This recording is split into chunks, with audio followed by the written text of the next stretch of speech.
Alors aujourd'hui, on va évoquer le sujet du regard vide ou regard noir. La première chose que j'aperçois, je vois directement devant moi une scène là où il y a un personnage et tout est en noir et blanc. Et pour le coup, je suis dirigée directement vers son regard, terriblement perdue dans ses pensées.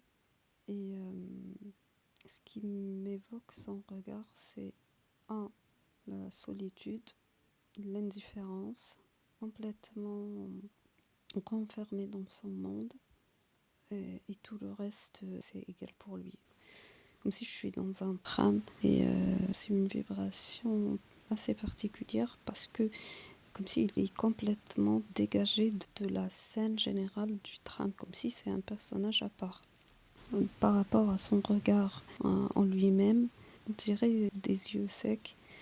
Le truc, c'est que son regard, tu sais, quand on regarde, c'est plusieurs couches qui vont capter les images ou capter l'environnement et puis traduire ça, voilà, tout le processus. Mais avec cette personne, on dirait il n'y a pas des couches superposées qui arrivent à interpréter toutes les choses. On dirait c'est une seule couche. C'est-à-dire ce que je voulais dire, c'est qu'il y a une seule interprétation de ce que son œil va capter comme information ou comme image. Et l'information qui me vient, c'est que tout est pareil pour lui. C'est-à-dire toutes les images qui sont en train de succéder devant lui, ils ont la même valeur, ils ont la même vibration pour lui. Ça lui change guère à rien. Ça ne lui impacte pas positivement ou négativement. Alors peut-être la question qui se pose naturellement, comment les gens sont impactés par ce regard vide.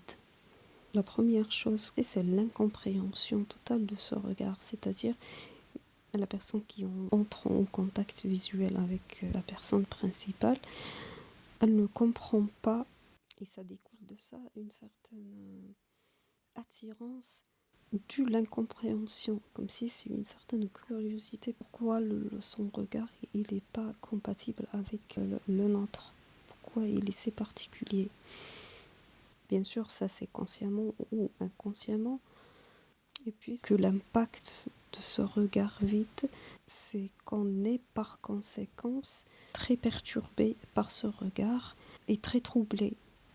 Alors peut-être une autre question, est-ce que la personne qui a un regard noir ou vide, consciente de ça?